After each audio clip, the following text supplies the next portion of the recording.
Vous écoutez Le Salon dans tes oreilles, une balado-diffusion dans laquelle des auteurs, des autrices et des personnalités discutent de leurs livres et des sujets qui animent l'actualité littéraire. Les enregistrements ont été faits lors du dernier Salon du livre de Montréal. Alors, j'allais dire bonsoir parce qu'il fait sombre, mais on est quand même l'heure du dîner. Bonjour, bon appétit. Merci d'être là. Oh, allez-vous-en pas, je vais m'améliorer. Pour vrai, bien, c'est difficile. Non, hey, merci beaucoup d'être là, de venir à cette, j'allais dire table ronde, panel, je ne sais pas comment l'appeler, à ce dîner causerie. Moi, avant de commencer, même avant de présenter les invités qui sont là, j'aimerais savoir qui est dans la salle. Hein? Fait que là, on va passer un par un. C'est une blague, on va pas passer un par un. Mais quand même, j'aimerais savoir, est-ce qu'il y en a parmi vous qui sont bibliothécaires? En levant la main. OK. Allô, ouais, j'aime ça, la fierté. Est-ce qu'il y en a qui sont libraires? Oh, Mélanie, t'es toute seule. Est-ce qu'il y en a qui sont maisons d'édition? Est-ce que vous venez des maisons d'édition? Est-ce qu'on a des auteurs, des autrices? Aussi. Puis là, est-ce qu'il y en a qui n'ont pas levé leurs mains? Oui, vous êtes qui? Traductrice, yes. Et? Ah, parfait. Donc, Ami? Oui. Les métadonnées du livre? OK, bon, j'ai rien compris. Mais BTLF, c'est ça? Parfait. Bon, ben merci. Donc, la manière que ça va fonctionner, c'est vraiment là, très chaleureux, ça se veut à la bonne franquette. Je vais poser des questions, on est dans la discussion, on va en apprendre plus sur l'auto-édition. Et à la fin, on va se garder. Donc, si vous avez une question là, qui vient au cours des discussions, gardez-la parce que mettons, les 20-15 dernières minutes, il va y avoir quelqu'un qui va passer avec un micro puis on va pouvoir échanger, vous allez pouvoir parler avec les invités. Est-ce que ça vous va? T'sais, ça paraît-tu, moi, avant, je faisais de l'humour. Hein? Je suis toujours diplômée de l'École nationale de l'humour, mais on dirait que j'ai envie de vous demander par applaudissement. Mais on fera pas ça. Alors, moi, je me présente quand même, je vais me présenter un peu. Je m'appelle Émilie Ouellette, je suis autrice, je suis scénariste, mais ici, dans le cadre du Salon du livre, je suis donc autrice. J'écris des livres principalement pour la jeunesse, dont Sur la vie de ma mère qui vient de sortir, La malédiction bleue aussi. J'écris pour du 4 à 18 ans. Et c'est un sujet qui m'interpellait vraiment beaucoup, l'auto-édition, parce que la chaîne du livre, vous la connaissez, hein, c'est quand même quelque chose qui est traditionnel depuis plusieurs années. Et donc, comment on peut faire autrement ou c'est quoi les choses qu'il y a autour? En tout cas, je trouvais que c'était vraiment intéressant. Et donc, sans plus tarder, je vais... désolée si mon énergie est vraiment trop pour vous. Hein, je ne peux pas me contrôler ça. Ma mère me le dit depuis tout le temps, mais qu'est-ce que tu veux? C'est comme ça. Je suis enfant unique, ça doit être pour ça. Donc, alors, je vais vous présenter les personnes qui sont assises avec moi sur la scène. Donc, pour commencer, on a Mélanie Guillemette. Applaudissez, c'est Mélanie. Avec un petit sandwich dans la main. Mélanie Guillemette, elle est copropriétaire de la librairie N'était-ce pas l'été depuis son ouverture en mars 2021. Donc, quand même, ouvrir une librairie en pleine pandémie, il faut le faire. Elle a aussi fondé en 2020 un OBNL appelé Les Petites Productions, qui organise des événements culturels diversifiés dans la petite Italie à Montréal. Et depuis, tu t'entoures d'une équipe solide parce que tout seul, tu ne serais pas capable de faire ça. Merci beaucoup d'être là. Tu peux nous dire plaisir. Regarde ça, il fait plaisir. On a aussi Amy Guyon. Bonne main d'applaudissement pour Amy, qu'on appelle aussi la baronne de Chemilly, qui a donc parti sa propre maison d'édition et qui auto-édite ses livres. Et là, tu en as plusieurs. Tu en as comme plus qu'une vingtaine. Là. Oui, c'est ça. Puis tu as fait aussi le HEC. Attends, là, je te cherche, là, mais je le sais parce que je l'ai écrit. Là. Je me trompe pas, là, c'est toi, hein? Oui, tu as un baccalauréat en administration des affaires du HEC de Montréal. Tu as publié ton premier roman en 2022, fait que calculer le 2022, une vingtaine de livres, c'est parce que ça y va au toast. Et tu as fondé donc ta maison d'édition en 2023. Voilà. Puis toi aussi, tu es pour jeunesse principalement de 2 à 18 ans. Merci d'être là. Merci beaucoup. On a Ghislain, je sais pas pourquoi j'avais de l'air comme. On a Ghislain Tachereau. J'ai failli t'appeler Ghislain Dufresne. Mais il existe pour vrai, Ghislain Dufresne aussi, et il y a sa maison d'édition Alaska. Fait que, oui, mais il écrit son prénom avec un Y, alors qu'on a des I ici. Je vois pas pourquoi on va chercher des I en Grèce. Là. Ben voilà, absolument, t'as raison. Alors, Ghislain Tachereau, on a plusieurs choses à dire. T'es un artiste multifonctionnel, t'es un scripteur, t'es humoriste, t'as fait partie des Bleu Poudre, t'es auteur, t'as fait de la radio. Y a-tu quelque chose que t'as pas fait? Le ménage chez nous, on va partir. Voilà, oui, absolument. On vit peut-être dans la même maison. Et toi, c'est en 2020 que tu as fondé les éditions de l'Individu qui publient tes livres que tu as écrits. Exact. Donc, merci d'être là aussi. Et on termine ce panel avec Pierre Bourdon. Pierre Bourdon, là, pour vrai, c'est dur de te présenter en simplement parce que tu cumules plus de 50 ans de métier dans le domaine du livre. Tu as été libraire, gérant de librairie, représentant, directeur commercial, vice-président des éditions des éditions de l'Homme, directeur des achats au groupe RB, directeur de l'édition. Tu vois-tu, j'ai de la misère à le dire au complet tellement que c'est long. Je veux dire, ça fait longtemps là, que tu es dans l'édition du Tu m'as dit de faire des réponses courtes. T'es bien mal parti de ton côté, je trouve. Absolument. Mais donc, toi, t'es plus du côté commercial. T'es plus de ce point de vue-là. Non, moitié-moitié, en fait. J'ai 25 ans de commercial, 25 ans d'édition. Puis 3 ans de librairie, genre. OK. Fait que. Moi, je suis aux deux. T'es- Au commercial puis à l'édition. Mais t'as jamais écrit. Des mémos. Ah oui. Beaucoup de mémos, beaucoup de courriels. Voilà. Donc, on est prêt, on se connaît, on va partir ça, cette discussion-là. Moi, la première question que j'avais envie de lancer, surtout à Ghislain et à Amy en partant, c'est qu'est-ce qui vous a mené tout d'abord vers l'auto-édition? C'est quoi qui a été l'inspiration ou la pulsion pour dire, moi, c'est ce chemin-là que je vais prendre? Amy? D'abord, pouvoir gérer la démarche artistique vraiment 360, autant que ce soit dans le texte que dans la couverture, que dans la mise en page. Donc vraiment le côté artistique, mais aussi le côté entrepreneurial. Oui, j'ai un parcours en administration des affaires et vraiment tout le côté business, tout le côté marketing, je trouve ça vraiment passionnant. Il y a aussi tout ce qui est la pérennité du livre. Donc, quand on sait qu'aujourd'hui, le livre reste pas très longtemps sur le marché, en librairie, etc., savoir que mes livres vont être là pendant toute ma vie, disponibles pour les lecteurs, ça, c'était vraiment quelque chose qui me tenait à cœur. Et qu'est-ce que je pourrais ajouter? Oui, le fait qu'on garde les droits de nos livres. Oui, c'est ça. Toi, vu que c'est toi et que tu t'auto-édites, toutes les redevances, dans le fond, tu les as pour toi. Oui, Puis il y avait aussi toute cette idée de dire, je garde un œil sur le 360 autant de la démarche artistique, du contenu, du contenant, de la mise en marché. Exactement. Ah, super, génial. Ghislain, toi? Moi, il y a plusieurs facteurs, mais c'est surtout le fait d'avoir récupéré mes droits sur l'inspecteur-specteur. Et là, je cherchais des éditeurs avec qui j'aurais pu faire une entente, à savoir, on réédite mes livres, mais puisque le travail a déjà été fait sur ces livres-là, je peux-tu avoir d'autres choses que 10 donc, est-ce que ça aurait été possible de partager les frais, puis que je touche 20 alors, en partageant les frais d'impression, en partageant... Et il y a ça, il y a le fait aussi que je faisais déjà beaucoup de promos avec l'apparition des réseaux sociaux par moi-même et que je faisais quasiment plus de travail que certains éditeurs en faisaient. Et tu sais, un moment donné, je me rappelle d'un roman, je ne dirais pas chez qui j'avais publié, mais tu sais, où j'ai peut-être 140 000 mots, puis après une première révision, on me dit j'ai 7 fautes. Je me dis, appelez-moi Monsieur Antidote. Tu sais. Ben oui. Donc, j'ai demandé, je les ai obligés à me fournir une directrice littéraire en qui j'avais une grande confiance.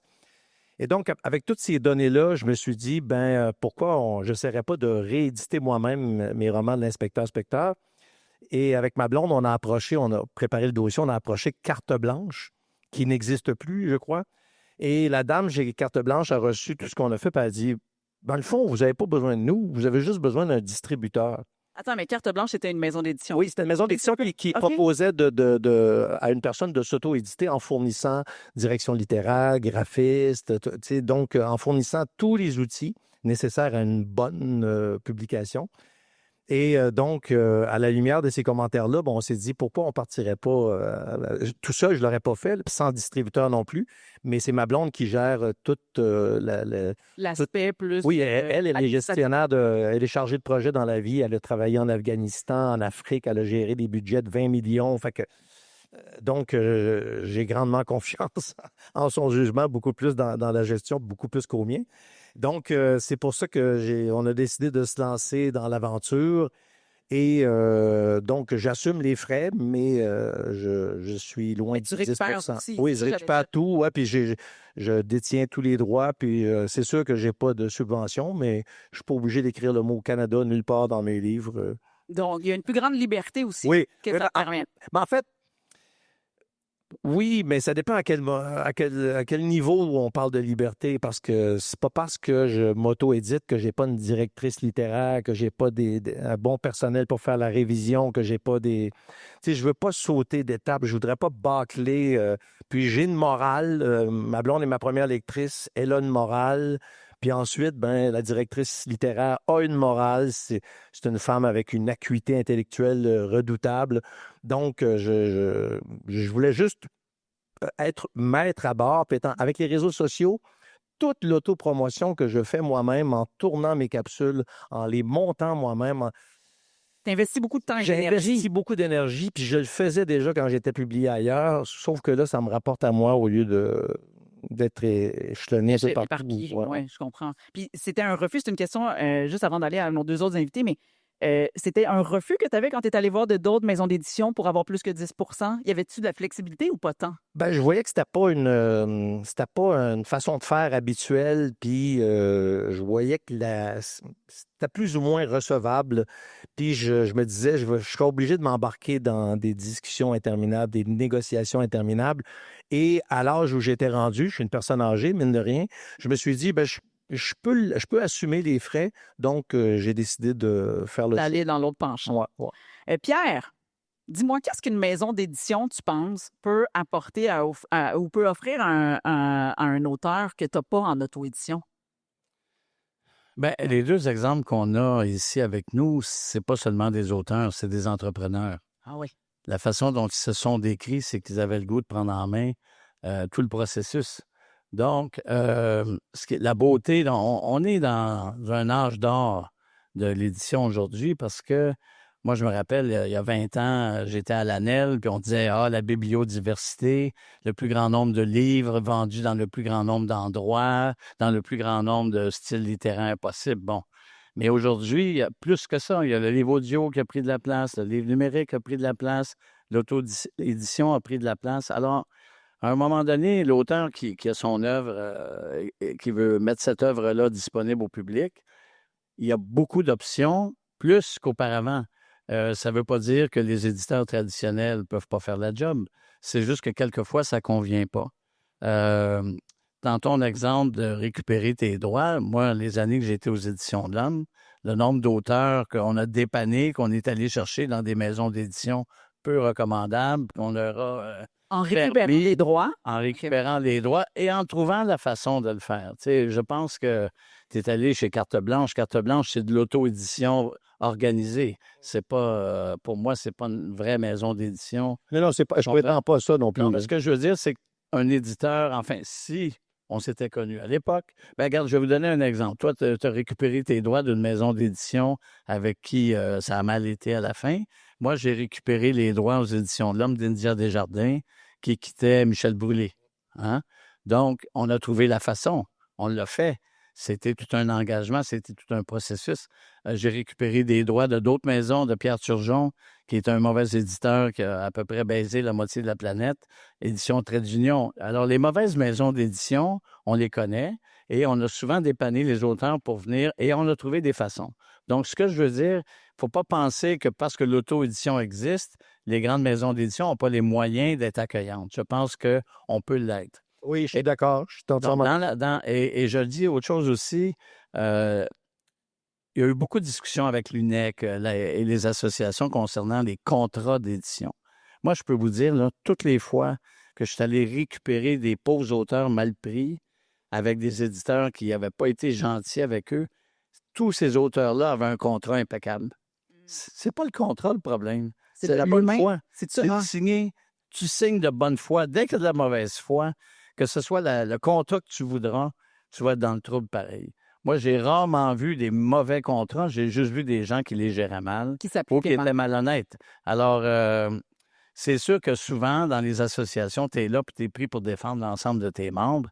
Quand j'ai représenté, j'étais vice-président de l'ANEL, il y avait des éditeurs dans notre groupe que je savais qu'ils n'étaient pas honnêtes. J'étais mal pris de les représenter. Donc, aujourd'hui, je me sens libre de parler juste des gentils dont j'ai fait partie. Mais je trouve que l'auteur a aujourd'hui le choix de faire son livre comme il l'entend. Moi, je ne dénigre pas l'auto-édition, mais en même temps, c'est pas tout le monde qui a la fibre de vouloir s'occuper de tout. C'est pas tout le monde qui a les milliers de dollars à mettre pour imprimer son livre, de trouver le bon imprimeur. C'est pas tout le monde qui a une capacité de se faire diffuser après. Oui. Pour faire une réponse courte, quand j'ai dirigé les achats chez Renaud-Bré pendant une année, on refusait les livres en auto-édition. Pourquoi? Systématiquement? Ben oui, il y en avait des centaines toutes Ah. les semaines. Alors, tu crées un produit, on a Mme Métadonnées qui est là, de la BTLF, ça pose un problème de gestion de données.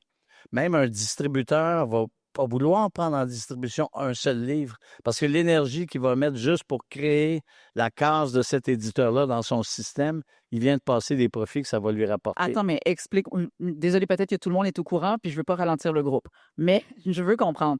Quand tu me dis, mettons, le distributeur va pas prendre non plus en auto-édition. En diffusion. Mais pourquoi il ne prendrait pas en diffusion? Parce que quand il est dans une maison d'édition, parce qu'il y en a des petites maisons d'édition. Comme, est-ce que, Ghislain, et puis est-ce que vous avez un distributeur? Oui, moi, je suis distribué par ADP, puis très bien d'ailleurs. Et donc, il a fallu que tu convainques le distributeur de te prendre, vu que tu étais en auto-édition. Absolument, absolument. Moi, j'ai été les 3 premières années avec Prologue, puis après ça, je suis passé chez ADP, puis j'avais approché 10 médias et ADP, et les portes étaient ouvertes de part et d'autre. J'ai choisi ADP. Mais tu as un historique. Tu as un historique, tu avais vendu des dizaines de milliers de livres auparavant. Donc, tu es connu aussi. Peut-être que ça ne fait pas la même affaire. Oui, mais je ne dis pas que c'est impossible, mais je dis, ce que je veux dire, c'est un défi. Donc, gérer ça pour un auteur, des fois, c'est malaisant. C'est ça, oui. Donc, ce que tu dis, c'est que l'auteur qui veut s'auto-éditer, il faut que ça vienne avec une fibre entrepreneuriale. Oui, entrepreneuriale, oui, je vais le dire. Parce qu'il y a toute la mise en marché, la promotion, l'argent aussi. Donc, c'est peut-être pas toutes les personnalités d'auteurs qui pourraient faire ça, selon toi. Comme je disais tantôt, moi, c'est ma blonde qui gère ça parce que c'est une chargée de projet dans la vie. Sans elle, j'aurais jamais lancé. J'aurais jamais pris cette décision-là et sans distributeur non plus. Oui, OK, parfait. Mélanie, je t'ai pas oubliée. Tu n'es pas juste une figurante dans ce panel. Je suis très intéressée par cette conversation. Mais absolument. Mais Mélanie, toi, en librairie, est-ce que tu sens qu'il y a un changement? Parce que, tu sais, je vais y aller avec la grosse évidence. Le préjugé, c'est que quand tu t'auto-édites, il n'y a personne qui a voulu publier ou il n'y a personne qui a voulu t'éditer. Ça, c'est peut-être que c'est un vieux préjugé. Mais est-ce que tu sens que la perception change en librairie ou est-ce que pour les libraires, c'est encore aussi difficile de publier quelqu'un qui est auto-édité? Comment, toi, tu le vis? Bien, c'est sûr que nous, à la librairie, ce qu'on publie, mais en fait, ce qu'on distribue le plus là, dans la librairie, c'est des zines. Fait que c'est vraiment des personnes qui veulent garder ça de manière indépendante. Toutes ces personnes-là ne sont pas vraiment intéressées par la chaîne de distribution, mettons, traditionnelle ou ne sont pas particulièrement intéressées. Fait que, puis aussi, j'ai l'impression qu'il y a de l'autopublication qui est faite avec beaucoup de soins, puis ça paraît. Fait que j'ai l'impression que ça dépend plus de la qualité. En tout cas, selon les critères de ma librairie, ça va être la qualité du produit qu'on va Donc, tu n'es pas regarder. nécessairement fermé. Si tu vois un auteur ou une autrice qui vient en auto-édition, tu ne vas pas nécessairement systématiquement dire non, on ne prend pas. Non, je vais me demander si ça rentre dans la ligne éditoriale de la librairie. Puis ça va être oui ou ça va être non. Par contre, c'est sûr que c'est vraiment plus compliqué d'aller chercher ces titres-là. Les auteurs-autrices, ils doivent souvent se dépasser. Ce que je vois, moi, en tout cas, c'est des personnes qui se déplacent de librairie en librairie. Comme un représentant distributeur fait. En fait, normalement, le diffuseur, c'est ça qu'il fait. Mais il y a des représentants puis qui vont le faire. Fait que là, les diffuseurs, s'ils ne distribuent pas, l'éditeur, l'auteur est tout seul. Oui. Et toi, Amy, comment tu le fais si tu dis que tu n'as pas de distributeur? Est-ce que tu vas de librairie en librairie? Fais-tu des tournées, voyages-tu à travers le Québec? Ouais. Fait que j'ai envoyé... j'ai fait une batch par email. Parce que quand c'est trop loin, je peux pas me déplacer, etc. Mais sinon, j'ai fait pas mal de librairies moi-même. Je vais en librairie, puis je me présente, je présente mes produits. Ça prend en gros 5 minutes. Et je repars avec un bon de commande. Voilà. Fait que quand tu repars, tu as le bon de commande, puis là, tu vas. Ouais, puis ils me disaient, OK, je veux tant d'exemplaires de chaque, puis après...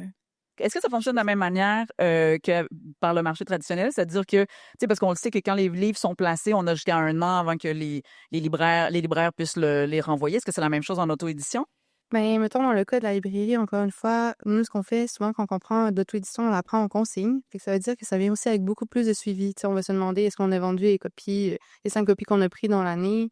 Il faut faire beaucoup d'échanges de courriels pour faire la facturation puis tout ça. Fait que c'est vraiment plus simple, normalement, de juste prendre un livre avec un droit de retour de 1 an chez un distributeur. Ce qui n'est pas le cas, donc, avec les auto-éditeurs, c'est en consigne. Mais parfois, si tu es certain que tu vas les vendre à tout prix parce que ça correspond parfaitement à ta clientèle, là, tu peux les acheter en ferme puis ça va t'éviter quand même. OK, fait que là, tu les travail. achètes, puis c'est toi qui es prêt avec. Ouais, c'est ça. C'est toi qui prends le risque. Fait que tu prends le risque si tu sais qu'il n'y en a pas un très grand risque, en fait. Oui, c'est ça, exact. Puis j'imagine que chaque librairie a aussi, comme tu disais, sa ligne, ou en tout cas sa niche ou quelque chose comme ça. Mais Émilie, avant de se rendre au libraire, la personne qui a auto-édité un livre peut décider d'aller voir un diffuseur directement.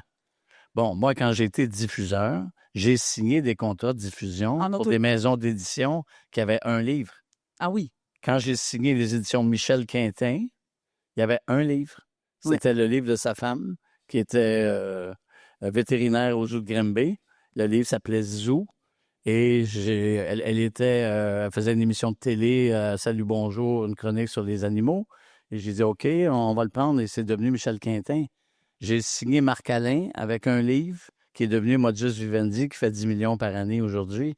Donc, ce que je veux dire, c'est que le diffuseur ou le directeur commercial qui a à prendre la décision, s'il croit au livre et au projet de la personne qui est devant lui, ben, il peut le faire. C'est pas un non automatique et systématique.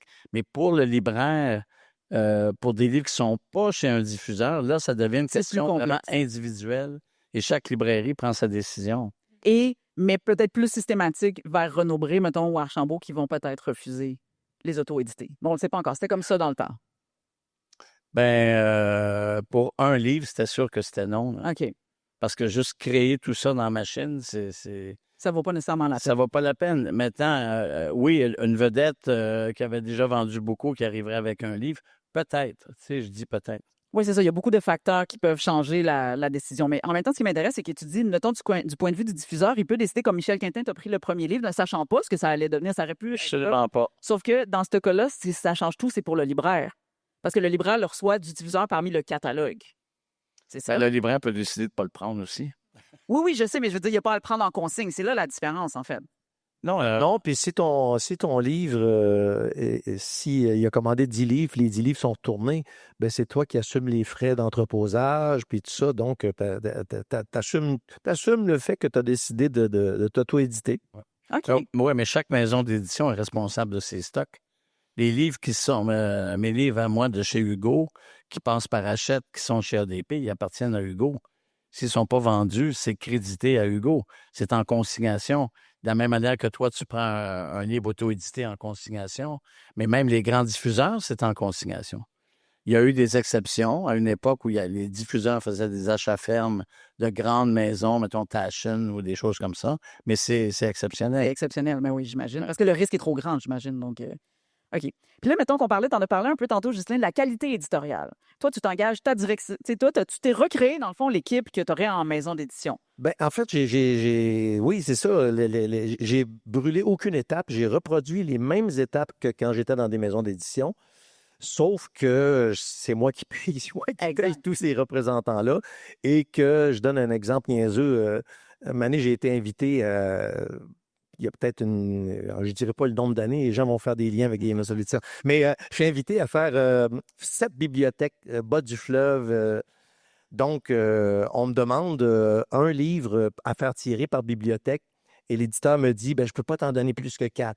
Tu vois, ça m'arrive plus parce que moi, je suis assez... Tu prends la décision. Eh ben, c'est-à-dire que, tu sais, 7 livres, franchement, tu sais, c'est pas la fin du monde. Donc, tu sais, je pense que je représente bien mes choses. Je fais des bonnes promos, étant donné que c'est une collection de livres amouristiques où je me moque des romans d'amour, ben, je joue là-dessus.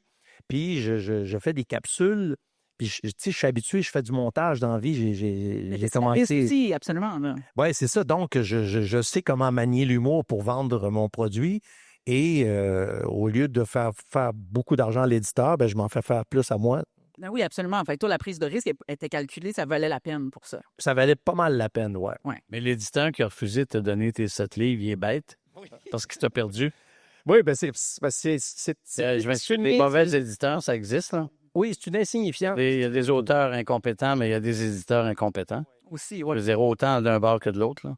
Mais tu sais, c'est parce que j'imagine pour une maison d'édition, ça dépend combien tu as d'auteurs aussi. Si tu es le gros pomme puis que tu as, je sais pas, des centaines d'auteurs, puis que chaque auteur demande aussi certaines choses, j'imagine qu'ils doivent avoir des règles plus serrées à certains moments. Mais des fois, l'inverse, c'est les petites maisons d'édition n'ont pas nécessairement les moyens. Émilie, les règles sont faites pour être contournées. Il y a des exceptions. Non, mais c'est la gestion. Ouais. Tu sais, le métier de l'édition, premièrement, c'est la gestion des déceptions. Parce que quand on publie un livre, on y croit. Oui. Sinon, on ne le fait pas. Même si j'en faisais 200 aux Éditions de l'Homme, j'y croyais 200 fois. Oui. Mais quand ça ne marche pas, tu es le premier à être déçu, puis ton auteur est déçu. Mais oui, il y a une règle générale, il y a des règles dans les contrats, mais attends une minute, là, il arrive une situation, tu as un auteur qui est particulièrement actif dans une bibliothèque. Merde, veut ça se l'a aidé. Moi, j'ai entendu parler d'auteurs qui ont quitté leur maison d'édition parce que l'éditeur refusait de réimprimer des signets. Tu trouvais que l'auteur donnait trop de signets dans les écoles. Mais oui. Voyons donc. Oui, il faut Je pas connaître les m'excuse, auteurs jeunesse. Parce mais que... non, mais cet éditeur-là, il est tarte, là. Ouais, ouais. Alors, je dis pas qu'il n'y a pas d'éditeur tarte. Regarde là. Je peux le dire, je suis à ma retraite, là. C'est pas en parler. Voulez-vous des noms? Réinvitez-moi demain. Ah, bien. Non, mais sérieusement, tu sais, quand tu es éditeur, tu reçois des commentaires des auteurs de ce qu'ils ont vécu dans d'autres maisons. Donc, on est souvent confronté à se dire « Hey, merde, il est arrivé telle affaire à cet auteur-là, mais moi, dans mon équipe, parce qu'on a déjà fait ça, on se remet en question continuellement. Il y a une limite où on peut aller pour accommoder les auteurs. Puis si les auteurs n'aiment pas cette limite-là, ben ils ont l'opportunité aujourd'hui d'aller sur des plateformes aussi. Oui. On n'a pas abordé la question des Mais ça plateformes. s'en vient, ça va s'en venir, mais oui. Alors, je vais te laisser... Parce qu'il y a des gens qui s'auto-publient et qui ne vendent que sur Amazon. Oui, oui, oui. Mais moi, ça me rentre pas dans la tête, là, de faire de l'argent à Amazon, ça me rentre pas dans la tête. Ouais. Fait que, Il y a des gens qui publient sur des plateformes et qui font zéro aussi. Oui, mais Parce que c'est gratuit. et je pense que Amy veut nous... Vas-y, toi, as-tu l'expérience d'Amazon? Oui, moi, je suis sur Amazon. Mais en fait, je voulais dire, ça dépend des publics cibles. Parce que, par exemple, la littérature jeunesse sur Amazon, sur Internet, c'est plus compliqué. Alors qu'en présentiel, c'est là OK. qu'on va trouver nos lecteurs. Mais pour un public, par exemple, plus romance sur Internet directement, Ça fonctionne bien. ouais, vraiment. Puis toi, Amy, justement, si on parlait de la qualité éditoriale, Ouais. est-ce que toi, tu fais aussi... Est-ce que tu t'engages une direction littéraire? Comment ça Oui, fonctionne oui, pour oui. toi? OK. Comme Ghislain, j'ai monté mon équipe. Donc, toutes les étapes de l'édition sont vérifiées. Et puis, c'est important pour avoir un rendu professionnel à la fin. C'est ça, c'est pas juste de l'auto-édition un peu comme ça, c'est de l'auto-édition professionnelle. Oui, parce que quand tu disais, je veux avoir le 360 de la direction, Oui. parce que j'essaie de voir c'est quoi la différence pour toi dans ta démarche artistique, mais là, le fait que, c'est pas que quand tu es parti d'une maison d'édition ou si tu n'es pas dans une maison d'édition, c'est pas que tu voulais pas la direction littéraire. Mais donc, qu'est-ce qui pour toi change d'être dans une maison d'édition versus toi-même avec cette direction littéraire-là, mais en gardant ta démarche artistique? Ouais. Ben, en fait, moi, j'ai jamais envoyé de manuscrit à une maison d'édition. OK, donc tu n'as pas ça- d'expérience avec maison d'édition. Non, ça a jamais été une option pour moi. Je suis allée directement en auto-édition depuis mon premier roman. Et en fait, parce qu'en fait, j'ai du talent aussi en graphisme. Oui. Donc, ce qui me permet, quand j'écris mon histoire, j'arrive à comme percevoir qu'est-ce que je veux montrer sur ma couverture, quel univers je veux montrer du livre dès la couverture. Et en fait, c'est ça, pouvoir concevoir ma couverture et concevoir même l'intérieur. Il y a des petits détails, des petites choses qui sont reliées à l'univers, qui sont reliées, je veux dire, l'univers de mon livre, Oui, oui. à mon histoire.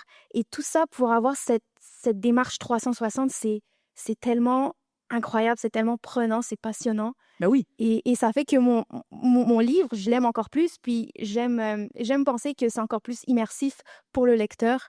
C'est ça qu'il a été conçu de A à Z. Et puis toi, c'est quoi cette expérience-là? Parce que donc, est-ce que selon toi, c'est obligatoire d'être sur Amazon, exemple, ou pour vendre? Est-ce que toi, tu es obligé d'être sur cette plateforme-là? Comment tu le vis pour toi? Alors, le truc avec Amazon, c'est que ça te permet d'avoir tes livres disponibles à l'international. Parce que autant ici, je peux aller dans les librairies pour démarcher et présenter mon catalogue, etc. Autant en France, en Suisse, en Belgique, c'est plus compliqué. Donc, Mais tu vends-tu dans ces pays-là? oui. Et donc, mais c'est toi qui fais le shipping? Non, c'est Amazon. Ah, OK, d'accord, c'est pour ça. OK. Tu vois, Ben, c'est ça en fait, avec Amazon. c'est pas moi, je reproche juste ceux qui font affaire uniquement avec Amazon. Moi, mes livres numériques la version numérique est aussi en vente. Ce que je pense, ma blonde pourrait mieux répondre à ça. Mais ce que je trouve un peu plate, c'est les gens qui vendent uniquement via Amazon. Il y a autant papier que numérique. OK, oui. Parce que pour toi, ça veut dire que c'est comme si tu te fermais au marché québécois? Ben, c'est que je pense qu'ils ont des fonctions qui font en sorte que ton livre peut être imprimé par Amazon, avec les couvertures faites par Amazon, et là, ils sont distribués par Amazon. Fait qu'à ce moment-là, il n'y a plus rien qui se fait ici. Puis ça, ce que je reproche à ce type d'auto-édition-là, c'est que souvent, la personne qui a écrit le livre va dire « J'ai pas besoin de commentaires, j'ai pas besoin que personne lise mon affaire, je sais ce que j'ai écrit, je sais que c'est bon ce que j'ai écrit, puis je suis assez intelligent pour savoir que tout est beau, tout est correct. » Puis On a passé ça dans Antidote. il y a Antidote qui va tout nettoyer tout ça, puis ça va être correct. Donc, Alors que c'est plus que ça, là, on s'entend. C'est la structure du livre, c'est l'histoire, c'est le suivi, peu importe c'est quoi. ben oui, tu finis ton livre, puis là, il te revient après la direction littéraire, puis là, tu te dis « Ah, si j'avais pas vu ça, j'avais pas vu ça. Ah. » C'est le plus gros problème qu'on rencontre parce que les gens qui s'auto-éditent, c'est une minorité qui ont créé une boîte d'auto-édition vraiment structurée. Moi, l'expérience que j'ai maintenant que je suis chez Hugo, après 9 ans chez Hugo, on recevait des manuscrits. La facilité qu'il y a de mettre ces livres-là sur des plateformes comme Wattpad, Oui. OK? Le premier exemple, c'est avec, évidemment, tout le monde le sait, Anatole avec After, Ouais. qui avait écrit ses romans sur son... 2 secondes, je t'interromps 2 secondes juste pour être sûr. Est-ce que tout le monde connaît ici Wattpad? Non. OK, non, mais je vais juste... Wattpad, c'est une plateforme d'écriture qui a été lancée à Toronto où les gens déposent leurs manuscrits Donc, c'est ouvert à tout le monde. chapitre par chapitre. Et donc, chaque clic est un chapitre et c'est gratuit. Il y a une interaction avec les lectrices, les lecteurs, et donc on peut adapter son livre. Et ça prend 2 secondes. En 2 secondes, se créer je veux dire, c'est facile. Là. Tu peux te créer un compte et puis te dire, si moi, je veux aller sur Wattpad, je vais mettre tout ça. Je suis pas sûre, par exemple, de ce que Wattpad retient comme droit. Tu sais, comme ça, je suis pas certaine. Il n'y a pas de vente. Non, c'est ça, il n'y a pas de vente, mais est-ce que ça leur appartient ou est-ce que tout le monde peut prendre? C'est pas en... Quand tu cliques dessus, tu l'as automatiquement. Tu fais ce que tu veux avec C'est ça, après exact. comme lecteur. Exact. Mais donc, tu disais... Sauf que les gens qui ont le plus de clics, évidemment, les éditeurs les recrutent. C'est ça. Fait qu'il y en a eu des histoires, comme l'histoire que tu disais de After, qui était sur Wattpad. Quand Hugo a lancé la New Romance, ils ont commencé avec Christina et Lorraine. Il y avait eu les 50 Shades of Grey, il y avait eu d'autres séries. Et là, ils ont commencé avec les Beautiful Bastards de Christina Lorraine. À un moment donné, moi, j'étais aux Éditions de l'Homme. Il y avait mon chum Hugues chez Hugo à Paris. Il m'appelle, il dit « Veux-tu faire de la romance avec nous? » Je dis « Merde, on connaît pas ça, nous. » Et finalement, on a découvert que c'était sympa. On a fait les coéditions pour le Québec. À un moment donné, il me téléphone. Il me dit « Écoute, ça va bien la romance, mais là, je joue un gros jeu. J'ai investi 1 million dans une série. » Et il venait d'acheter les droits d'After. Wow. 1 million de dollars US. Et donc, il y avait à ce moment-là 500 000 clics. Oui. Donc, c'est 500 000 chapitres déjà qui étaient lus par le public. Et là, il fallait que je convainque mon patron que il fallait que je mette 100 000 aux Éditions de l'Homme pour acheter les droits d'un livre qui avait déjà eu 500 000 clics sur une plateforme qu'on ne savait même pas comment écrire le mot Wattpad. Ouais. Je mélangeais ça avec WhatsApp. Tu sais, c'est quoi ça? Et quand on a fouillé, on a compris qu'on cliquait After sur Google et qu'il y avait des centaines de milliers d'entrées. Oui. On s'est dit, oups, il y a un nouveau phénomène. Exact. Et donc, c'est une façon, autrement dit, de proposer son manuscrit au public. Oui, Patreon va faire un peu la même chose. Patreon, qui est une plateforme sur laquelle les gens s'abonnent, donc il y a des forfaits. Alice Oseman, qui est l'autrice et dessinatrice de Heartstopper, a aussi été découverte en faisant... c'est-à-dire qu'elle avait déjà d'autres livres publiés, mais celle-là, le Heartstopper, là-dessus, puis ça l'a aussi mené à... Donc, ça a mené Hugo à créer sa propre plateforme. Alors, c'est là, eux, où ils ont décidé à Paris de créer Fixia. Donc, Fixia, c'est une plateforme d'écriture exactement comme Wattpad, mais qui est en France. Et donc en français. Et dans lequel, et dont les éditrices numériques de Hugo s'occupent de créer des concours, de m'en donner des défis, d'écrire une romance de Noël, et ça a parti comme ça. Et donc, les titres sont publiés en numérique quand on a vraiment des bons titres, et la crème de la crème est publiée en papier. Et donc, la maison d'édition s'est créée à partir son Wattpad. Oui, son Wattpad. Sauf que les auteurs là-dessus qui déposent ne sont pas nécessairement payés, sauf si là, ils ont un contrat en numérique. Ils sont publiés en numérique et ensuite, ils sont publiés en papier. OK. Bien, ça, je ne savais pas. Je n'étais pas au courant pour la version de Hugo. Mélanie, je reste encore un peu dans la qualité éditoriale. Est-ce que toi, est-ce que tu la vois, tu sais, si tu prends en auto-édité, est-ce que tu vois qu'il y a la qualité éditoriale aujourd'hui ou est-ce que des fois tu vois vraiment des différences, des distinctions entre certains auteurs auto-édités? Ben, en fait, il y a des livres auto-édités qui arrivent à la librairie qui se trouvent vraiment pas de mon goût. Tu sais, mettons, juste la mise en page, la couverture, peu importe, dans ce moment, on les prend pas. Il y a un petit peu de tout, là, vraiment. Ouais. Bien sincèrement, tu sais, il y a des livres qui sont faits à la main. Ça dépend vraiment d'à quel point la personne, justement, s'implique dans tout le processus de A à Z. Il y a beaucoup de gens qui Mais vont voir leur... tu serais capable de le voir. Oui. Si quelqu'un fait moi, je n'avais pas besoin de. Non, c'est ça se voit carrément. Ça se voit, tu lis la 4e de couverture, puis tu le sais souvent, là. Fait que... Est-ce que tu leur dis en ce temps-là? Est-ce que vous leur faites des commentaires ou vous faites juste non merci? Si ils nous demandent notre avis, on essaie d'être honnête. Oui, c'est ça, Mais parce s'ils que. ne nous demandent pas notre avis, là, parce que c'est quand même, ça reste que quand les personnes font un livre puis l'amènent jusqu'en librairie, il y a un effort qui est fait, puis il y a vraiment, genre, une vulnérabilité que je trouve Ouais. belle à Puis une voir. naïveté, des fois, peut-être aussi. Oui, c'est ça. T'as pas envie de, comme, casser la personne juste parce que c'est pas réussi. Fait que... Sauf que si la personne nous demande des commentaires, là, on va leur dire, puis on va leur expliquer pourquoi ça s'applique pas. T'sais, Mais tu vas pas nécessairement te risquer s'ils ne demandent pas de commentaires. Non, parce que je connais pas ces personnes. Non, puis je suis d'accord, il y en a qui doivent aussi se fâcher ou se braquer contre, tu sais, je veux dire, ben voyons, comme tu disais tantôt, Ghislain, là, tu sais, hey, moi, c'est tout est correct, puis je le sais, fait que tu sais jamais la réaction que ça peut avoir. Mais tu as dit le mot réaction, Émilie. Ouais. Je vais rebondir, si tu permets, là-dessus. Mais oui. En fait, dans l'auto-édition, tu as des gens qui font de l'action parce que c'est ce qu'ils veulent faire. Ils ont la fibre pour le faire. Puis il y a des gens qui font de l'auto-édition en réaction à des réponses négatives qu'ils ont eues. Donc, tu sais, on parle, il y a une gamme de maisons d'édition possibles, il y a une gamme de librairies possibles, il y a une gamme d'auto-édition possible. Et c'est pas toujours du même niveau. En fait, moi, jamais je vais dire c'est pas bon l'auto-édition.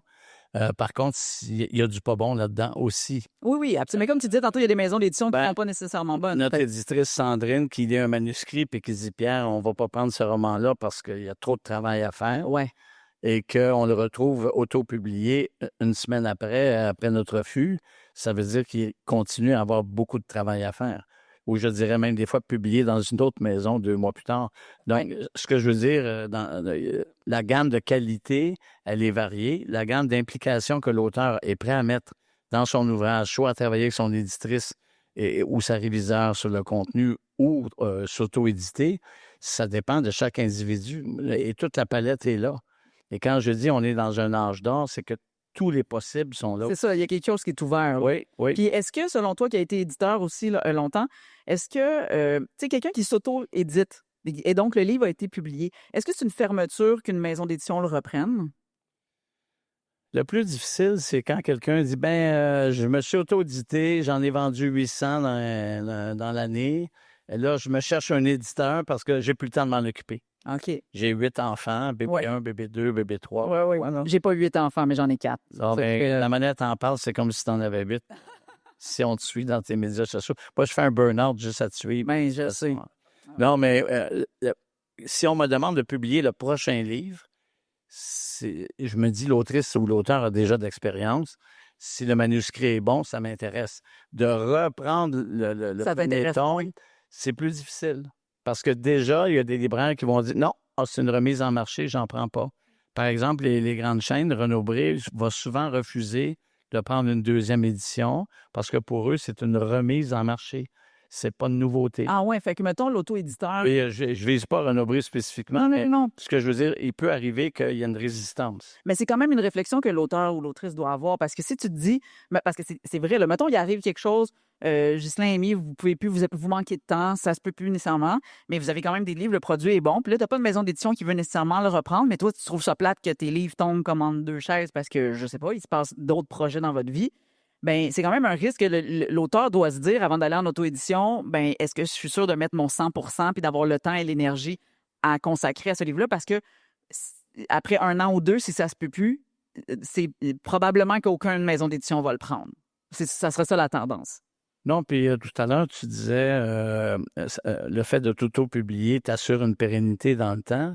Je te dirais, les auteurs qui vendent bien ils ont une pérennité. Je connais pas un éditeur qui va abandonner un titre. Michel Jean vend encore très bien. Marie Laberge aussi. Oui, puis ils vont les rééditer, ils vont faire une édition anniversaire, ils vont le sortir en poche. Il va y avoir une version audio. Au contraire, je pense qu'une maison d'édition vit de son catalogue de fonds. En jeunesse aussi? Ah, ben oui. Parce que prends des exemples, je sais pas, de la courte échelle. Où, oui. Je pense Hervé Gagnon, sa première série, Le Talisman de Nergal, 15 ans plus tard, il en vend encore autant. Oui. Non, pas autant, mais il en vend encore régulièrement, disons. Oui. Oui, absolument. Nous, on vend encore Damné, qui a été publié chez HMH, qu'on a repris, qui date de 2011-2012. 15 ans plus tard, 14 ans plus tard, on le vend toujours. Oui. Alors, quand des livres qui ont... En fait, c'est pas juste l'auteur. On dirait que le livre ne nous appartient plus. Le livre a sa carrière. Oui, il y a sa vie. Et dans tout ce que tu as publié, il y a sûrement des titres qui ont une plus longue carrière que d'autres. Ah oui, ben forcément, l'inspecteur specteur, Oui. tu sais, j'ai les ai réédités, puis là, tu vois, je vais être obligé de réimprimer le premier encore. Ben, c'est dans l'auto-édition, c'est des beaux problèmes, mais je rebondis sur, je me rappelle plus qui a dit ça tantôt, mais le fait de s'auto-publier aussi, puis de refuser de décider de ne pas publier quelqu'un d'autre, comme c'est le cas dans mon cas. Moi, je me suis dit, bon, ben, tu sais, j'arrivais à 60 ans, à un moment donné, quand j'ai fermé les réceptions de manuscrits. Puis là, je me suis fait chicaner. Hey, tu veux juste te publier, toi? Tu sais, alors que, bon, ben, j'avais décidé d'assumer les frais, puis tout ça, puis d'assumer les risques aussi. Puis là, je me suis fait chicaner par deux personnes qui disaient, Chris, une maison d'édition qui publie de l'humour, il n'y en a pratiquement pas. Puis en tout cas, tu sais, fait que je... Mais en même temps, tu as le droit de prendre la décision pour ta Oui, maison c'est d'édition. ça. Puis là, je me disais, si on réagit comme ça, alors que cette personne-là n'est même pas sous ma maison d'édition, qu'est-ce que ce serait si je la signais puis qu'elle se rendait dans une librairie où elle ne trouverait pas son livre? Elle dirait, comment ça se fait? Comment ça se fait que je ne suis pas invité à Tout le monde en parle? Ouais. Comment ça se fait que mon livre n'est pas dans toutes les librairies, dans la vitrine? Ouais. Fait que j'avais pas le goût de gérer ces égos-là. Tu voulais juste te gérer toi-même. Ton ego à toi, c'est déjà ça. C'est pour ça que nous autres, on existe. Ben, c'est pour gérer les égos. Mais là, je vais revirer la question un peu à l'envers parce que mon but, c'est de dire quand même, on va se le dire, l'auto-édition avec toutes les plateformes qu'on a dit, là, Fiction, Wattpad, Patreon, de se faire sa propre maison d'édition, ça brasse un peu la chaîne du livre. Non? Dans le sens que si les auteurs, là, mettons qu'on prenait même les auteurs très, très populaires qui vendent et qui décident de dire « Moi, je vais publier sous ma plume, je vais le faire moi-même pour avoir plus de pourcentage, puis tout ça », est-ce que ça amène des réflexions quand même chez les éditeurs? Est-ce que ça fait peur? Est-ce que ça ébranle un peu ou ça remet en question les pourcentages de chacune des parties de la chaîne du livre? Parce que puis là, je le dis bien naïvement, mais tu sais, on se dit, écrire un livre, ça prend un auteur. Après ça, on peut le distribuer, puis on peut le représenter, puis on peut le vendre dans une librairie. Mais sans auteur, il n'y a pas de livre. Mais donc, l'auteur peut exister sans ces... tu sais, l'auteur qui écrit sur Amazon peut exister sans, non? Qu'est-ce que t'en penses, Mélanie? Mais l'affaire, c'est que la chaîne du livre reste vraiment importante, je pense, pour diffuser massivement ces auteurs-là puis les mettre en valeur dans les maisons d'édition. En partant, je trouve qu'il y a un accompagnement éditorial, mettons, mais il y a tout un aspect dans les petites maisons d'édition que j'adore personnellement, un aspect familial, tu sais, un aspect groupe. Les représentants qui vont pitcher aux librairies les textes, c'est nécessaire, je pense, pour qu'un texte soit lu et défendu en librairie. Il y a certaines têtes d'affiches qui vont être capables peut-être de promouvoir leur livre par... Mettons, je pense Ginette Renault. C'est l'exemple qui m'est venu. Là. Ginette Renault, elle n'avait pas nécessairement besoin du reste de la chaîne du livre. Non. Elle avait besoin de Jean Coutu. Oui. Voilà, elle a vendu ces livres-là. Mais donc, est-ce que... Donc, j'imagine que ça inspire d'autres auteurs qui vous disent, ben ils savent qu'ils ne sont pas Ginette Renault, mais ils se disent, ça se peut. Il y a une Ginette Renault. Oui. C'est l'exception qui confirme la règle. Là. Ah ouais, hein? Il y a une chose. Une entreprise d'édition, comment ça s'appelle? Ça s'appelle une maison d'édition. Pourquoi ça s'appelle maison? Parce qu'il faut que tu te sentes accueilli. C'est un côté familial. Les valeurs. Et c'est ça que j'ai aimé, moi, de travailler dans l'édition. Il y avait un côté où les auteurs pouvaient venir à n'importe quelle heure du jour. C'était ouvert, venir rencontrer votre attaché de presse. Il y a un côté convivial, c'est comme au baseball. Tu sais, la plate au baseball, elle a la forme d'une maison et tu fais un circuit puis tu reviens à la maison. Ouais. Mais l'auteur, sa maison d'édition, il doit se sentir un peu comme ça. Que les collaborateurs qu'il y a eu, c'est des gens qui ont compris qu'ils étaient bienveillants envers son œuvre. Et on gagne notre vie en étant bienveillant avec le travail des autres. Maintenant, est-ce que toutes les maisons d'édition ont les mêmes moyens? Est-ce que toutes les maisons d'édition ont les mêmes buts? Je pense pas. J'ai eu la chance de travailler dans des bonnes maisons. Je dénigre pas les autres. Il y a de la place pour tout. Mm-hmm. Et je pense pas que le fait qu'il y ait de l'auto-édition aujourd'hui plus qu'avant dérange mon métier d'éditeur. C'est juste une autre offre qui est là. Des fois, je trouve dommage que des gens qui auraient pu travailler leur manuscrit avec nous vont se publier comme ça, bizarrement, avec un texte inachevé, selon nous, la maison d'édition. Je trouve ça triste parce que je me dis, le texte n'est pas à son meilleur, mais c'est leur choix. Mais mettons que ça l'est, mettons qu'on fait tout l'effort, là, comme Amy, tout ça, ils font, puis qu'ils seraient dans une maison d'édition, mais qu'ils voudraient plus qu'un 10 Tu sais, est-ce que tu penses qu'un jour, ça va être retravaillé ou est-ce que c'est ferme puis ça va rester comme ça? Parce que c'est une des motivations aussi qui vous a envoyé en auto-édition, c'est d'avoir un plus grand oui. pourcentage. Oui, parce que la maison d'édition a une subvention alors que l'auteur Là, pas. en a rarement. Mettons, on dit les vraies affaires. Là. Il y a ça, là, la maison d'édition reçoit des subventions pour développer, avoir des produits, ce que nécessairement pas. Est-ce que, Amy, toi, est-ce que ta maison d'édition en a? Non, j'ai pas de subvention. OK, c'est ça. Je voulais oui, vas-y. ajouter le fait que c'est titanesque comme travail s'auto-éditer. Et tout le monde n'a pas envie de le faire, d'investir tout ce qui est énergie, tout ce qui est temps, tout ce qui est argent dans l'auto-édition. C'est titanesque. Je travaille 6 à 7 jours sur 7. Comme, faut être prêt, là. Oui, tu ne peux pas pogner le rhume. Oui, puis la technologie change beaucoup la donne parce que tantôt, je parlais des capsules que je fais, mais il n'y a pas que ça. Parce que moi, je fais de la narration dans la vie. Je gagne ma vie avec ma voix puis en faisant des voix hors champ pour toutes sortes de projets. Et je suis en train d'enregistrer la version audio de mes romans. Je fais ça dans mon garde-robe chez nous. Là. Oui. Je veux dire, mon micro est là, puis T'amuser. ça sonne super bien. Là. Tu as hâte de sortir du placard? Oui, c'est ça. Oui. Je fais souvent cette blague-là. Mais donc, tu sais, j'ai fait des enregistrements pour des compagnies professionnelles là, de chez nous. Là. Fait que c'est dans mon garde-robe. Là. C'est grand comme ça, là, mais je tiens mon livre, tu sais, je fais ma narration, je nettoie mes pistes audio avec mon programme audio. Tu sais, c'est un 3e, 4e métier. Fait que en moto-éditant, ben, tout m'appartient, puis j'enregistre et je vends la version audio de mon livre probablement à Nara quand j'aurai tout fait, là, parce que je tiens à ce que ça reste québécois, tout ça. Donc, ici, ce talent-là, si je ne l'avais pas, ben, tu sais, peut-être qu'encore une fois, je n'aurais pas penché pour l'auto-édition et le talent de faire de l'auto-promo aussi. Oui. Ce qui fait que, dans mon cas, en tout cas, ça me sert beaucoup. Oui, c'est ça, absolument. Là, la conversation est super bonne, mais je veux me tourner vers vous. Je pense qu'on a une bénévole qui va passer le micro. Est-ce qu'elle est toujours là, elle est motivée, elle n'est pas endormie? Bravo.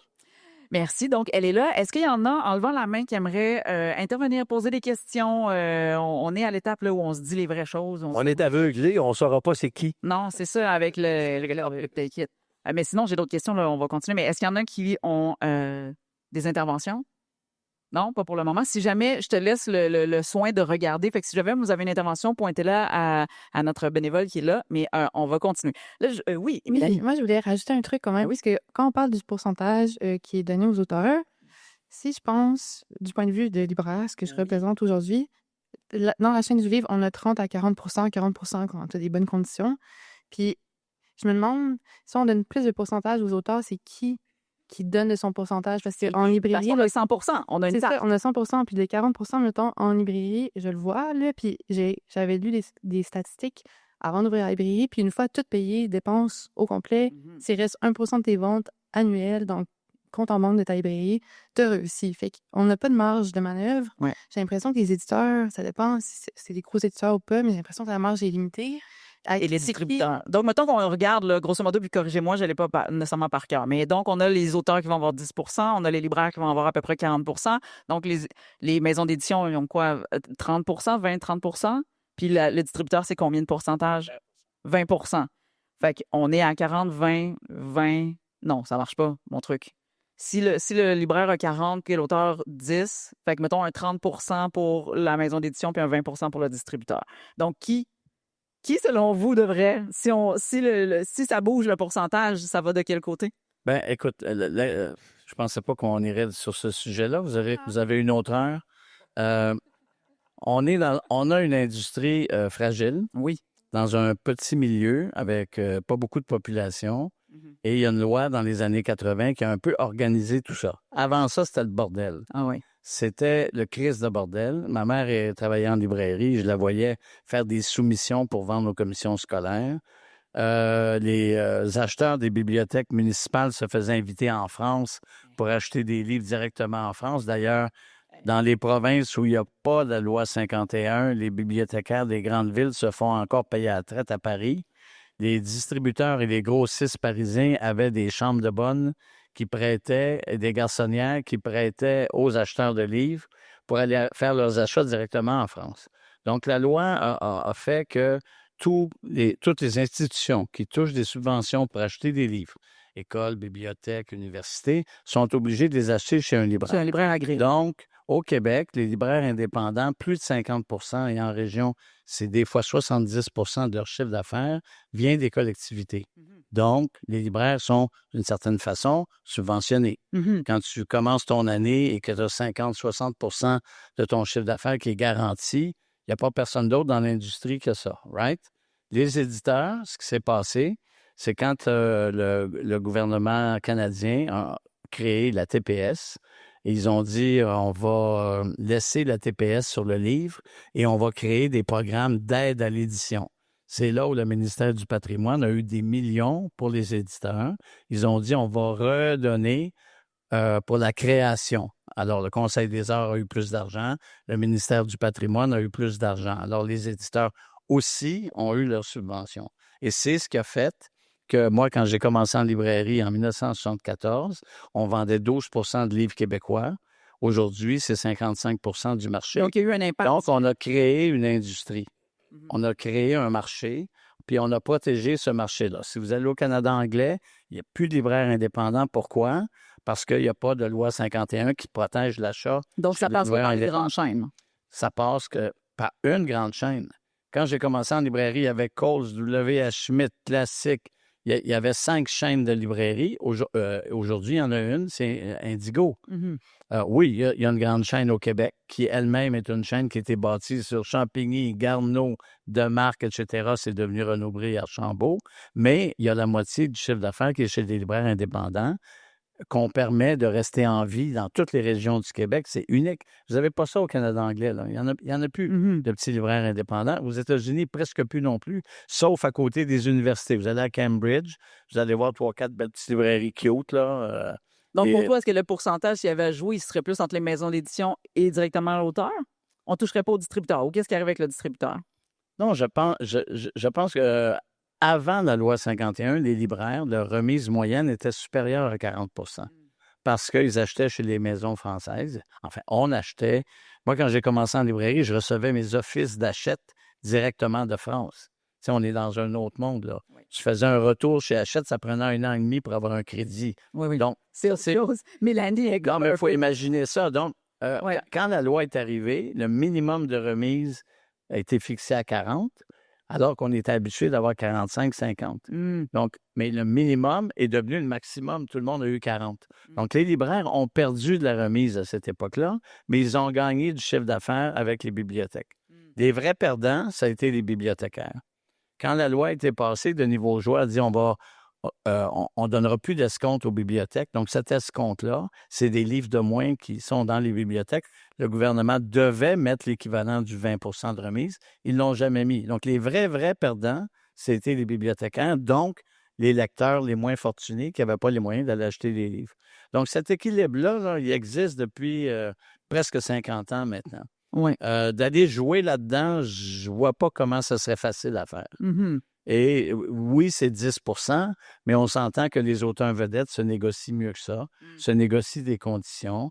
Et moi, quand je signais Guy Corneau, puis que j'y donnais 100 000 d'avaloir à la signature, je pense pas qu'il se plaignait d'avoir 10 Il n'y avait pas 10 non plus. Donc, Donc, ça se joue entre l'auteur et la maison d'édition, Ben, en ça- termes de conditions, en termes de... c'est-à-dire qu'un auteur qui est un risque pour l'éditeur, ben, la moyenne, c'est 10 Un auteur qui est un atout pour une maison d'édition, ben, il y a lui-même des atouts. Comme j'ai en tête, mettons, Louise Tremblay-Décembre. Ben, sûrement pas 10 Je ne connais pas les contrats chez Saint-Jean, là. Non, moi non Si elle plus. est à 10 je vais devenir son agent, je vais l'aider. Non, mais c'est juste normal. Oui, Faut oui. dire, c'est un marché libre. Et ce qui permet que, ben, si pour X raison, c'est pas nécessairement suffisant dans les conditions, on peut s'auto-éditer, puis ça peut cohabiter dans le marché. Oui, puis tu n'as jamais de pouvoir de négociation si tu n'es pas prêt à perdre. Puis il y a des éditeurs qui disent OK, je vais te publier, ça va te coûter 3 000 piastres. Tu sais, ça, oui, ça hein? existe, ça. Oui, oui. Puis ça, c'est terrible. Moi, je connais quelqu'un il voulait à tout prix être édité. Puis, tu sais, Et il a couvertures- déboursé. Oui, ben, pour ce faire, pour y arriver, il était prêt. Il versait 3 000 piastres, là. Puis la couverture bâclée, le livre papier moche. Puis il est juste super content que son livre soit Est-ce qu'il édité, existe? mais sauf que... Mais Justin, ces maisons-là sont pas toutes moches. Il y en a. Si tu fais les salons du livre en région, là, en général, ils sont tous dans le fond. Hein? Toute la dernière rangée, c'est pas tout croche, là. Ben, tu sais, si ça te coûte 3000 pièces pour te faire éditer dans une maison d'édition qui existe déjà, ben c'est un peu poche. Tu aussi bien de t'éditer Tout dépend. toi-même. En pour plus, vendre. si c'est une maison d'édition qui reçoit des subventions Ben oui. pour éditer, là, je C'est ça. comprends absolument. Non, eux, ils ne reçoivent pas de subvention, là. Ben, La maison, Quand tu fais du compte d'auteur, ce qu'on appelle du compte d'auteur, comme maison, je pense pas que tu as accès aux subventions, là. mais elle avait accès aux subventions. Colin, là, ça va être l'enquête. Hein? Ça va l'avoir jusqu'à dimanche. Trouvez-la dans le salon. Non. Oh, on a une question ici. Désolé, merci. Oui. Merci, bonjour. Gilles Herman, édition du Septentrion. Je voudrais un petit peu revenir sur la question des pourcentages. D'abord, Pierre, c'est toujours un plaisir de t'entendre parler avec toute ton expérience. Moi, je prendrais 2 heures à juste écouter, raconter tes histoires. Mais regardez, la question du pourcentage, c'est un cul-de-sac, on s'en va nulle part là-dedans. On l'a dit, hein, il y a une tarte à partager, il y a un 100%. Il y a 2 choses là-dedans. C'est l'argent qu'on touche, peu importe qui le touche, là, l'auteur, le libraire, l'éditeur, c'est un pourcentage, mais qui est multiplié par 2 choses. Un prix de détail du livre, c'est quand même important, puis un nombre de livres vendus aussi.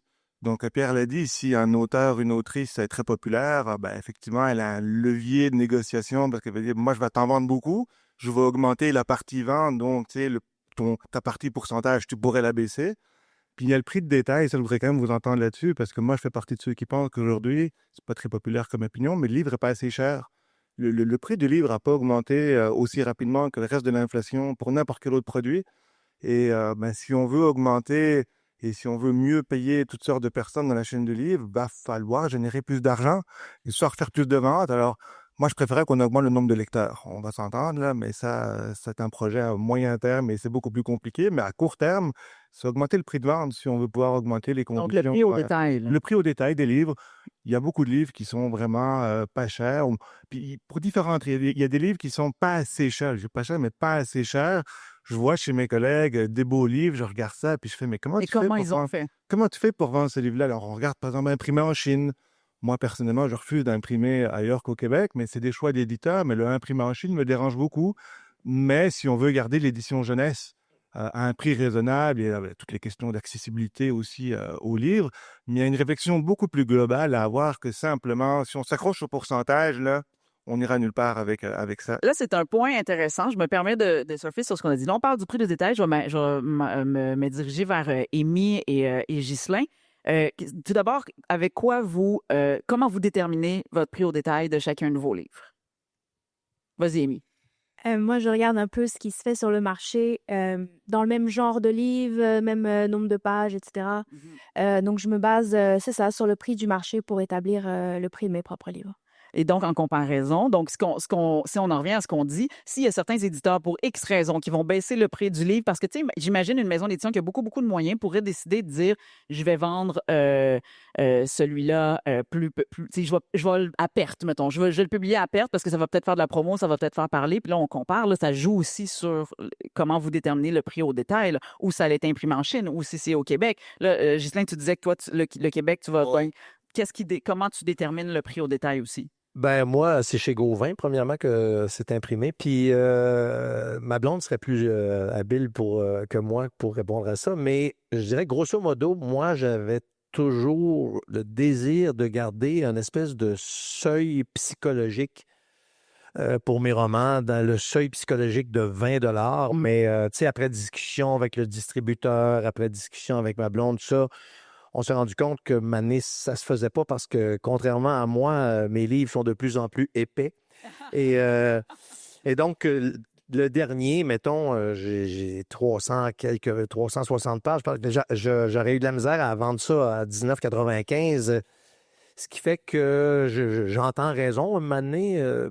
Puis, conjointement avec ma blonde, on détermine des prix qui sont réalistes en regardant aussi ce qui se fait Autour. le prix de ce qui se vend autour, puis la qualité du papier aussi, parce que je veux pas seulement que ce soit qu'il y ait une bonne direction littéraire, qu'une bonne révision, un bon graphisme, mais je veux aussi que l'objet soit beau Oui. aussi, qu'il soit Et agréable à qui voir. dure. Oui, exactement, qui est dur, avec du bon papier aussi. Oui. Puis, Mélanie, toi, est-ce que tu en vois en tant que libraire des qualités différentes comme ça de livres ou des variations dans le prix que tu dis, moi, j'aurais pas. Ben là, encore une fois, je parle de ma librairie puis de la clientèle qui vient, mais les livres européens sont rendus très, très chers maintenant. Là, ça peut facilement monter à 41, 42, 43, 44. Wow. Puis même pour des gros noms, genre Neige Snow, mettons, il y a des personnes qui attendent la sortie en poche. Fait que je comprends que augmenter le prix du livre, certainement, il y a des livres qui pourraient être mis un petit peu plus cher, vendus un petit peu plus cher, mais il y a comme tu perds une partie de la clientèle à partir du La moment où clientèle n'est pas rendue là. c'est ça. Ben, il y a une partie que oui, Ouais. des personnes plus aisées que d'autres qui vont venir, mais il y en a beaucoup qui vont attendre en poche, par exemple, ou qui vont les acheter dans juste certaines périodes de l'année. Fait que je vois cette proposition-là comme vraiment une option à envisager, mais je pense à plein de personnes qui vont reposer le livre sur la table Et qui vont faire. qui vont pas l'acheter à Et cause- peut-être en jeunesse, si je peux me permettre, je connais aussi, tu sais, en jeunesse, c'est vrai qu'on a comme aussi une idée préconçue que ça coûte moins cher, ou je sais pas, parce qu'on se dit c'est un enfant, ça va peut-être passer vite, mais des fois, c'est peut-être l'inverse, il y a peut-être eu plus de... Au contraire, en jeunesse, les livres en couleur coûtent Ben oui, plus c'est cher. ça, carton rigide, Et tu sais. dépendamment des types de livres aussi. On parle de Septentrion, une maison d'édition spécialisée en histoire. Donc, il y a des titres que j'achète du Septentrion qui sont très nichés sur des sujets très précis.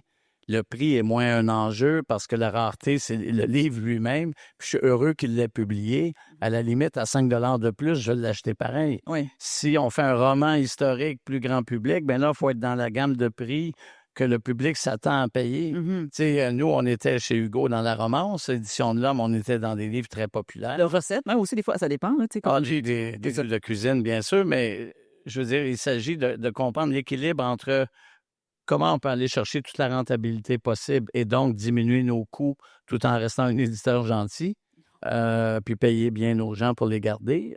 Des bons graphistes de métier, ça se paye. Et c'est eux qui font les couvertures qui nous font faire « wow ». Absolument. Puis Hugo, qui est un éditeur grand public, qui a volontairement voulu au départ positionner ses prix le plus bas sur le marché. Notre collection de poche, elle est moins chère que le livre de poche pour le nombre de pages équivalentes. Mais on est passé de 18e éditeur de poche à 5e en 5 ans. Pourquoi? Parce qu'on était accessible. Donc, mais c'est du livre grand public. On s'entend, la romance, tu peux pas avoir plus grand public que ça, là. Oui. Moi, j'ai un ADN grand public, là, partout où je suis passé. Donc, ça a toujours été une bataille de garder des prix raisonnables. Alors, un éditeur québécois, comment il garde ses prix raisonnables? Bien, des fois, on va être tenté de faire un plus gros tirage parce qu'on se dit, bon, ça me coûte moins cher, ça va se rentabiliser, mais là, ça devient un autre genre de risque. Oui. Alors, cette question-là, c'est une question que les éditeurs se posent quotidiennement. On dit, OK, je veux mettre une illustration sur la couverture, mon budget, c'est 500 $. Oui. Je connais un illustrateur qui a refusé de faire des couvertures chez Hugo parce que je ne voulais pas payer plus que 500-600. Lui, c'était 1000 $ son tarif. Ben, just too bad, j'avais pas les moyens de Mais ça ne veut pas payer. dire que c'est pas justifié la valeur de son travail. Ben, c'est parce que chaque dollar de plus au prix de revient d'un éditeur, c'est 10 $ au prix public. Oui, je comprends. Si on fait toute la chaîne. Oui, oui, absolument. Donc, chaque cent compte. Oui. Donc, il ne faut pas... Et tu as raison quand tu parles que on l'a vu, la statistique, tu l'avais mis d'ailleurs sur ton Facebook, que l'évolution du prix des livres des 20 dernières années n'a pas suivi le coût de l'inflation, mais la clientèle a l'impression encore que les livres sont chers. Oui. Alors, pourquoi? C'est donc, Il y a peut-être de la sensibilisation. Le ministre et Olivier l'ont dit hier, il faut remettre le livre au cœur de nos priorités. Oui. Le livre est encore vu comme un objet un peu de luxe. Dans un marché où les gens n'ont pas tant de moyens que ça. On a raison de dire que ça n'a pas suivi l'inflation, mais on a raison d'essayer de plaire à notre public qui trouve que c'est cher. C'est ça, c'est comme là. C'est un équilibre difficile. Amy, oui? Oui, en fait, tu parlais du papier, des couvertures, etc. Il y a aussi une question de... par rapport aux valeurs, je me dis, oui, ça coûterait moins cher de faire imprimer ailleurs, mais comme Ghislain, j'imprime au Québec et c'est important pour moi d'imprimer au Québec.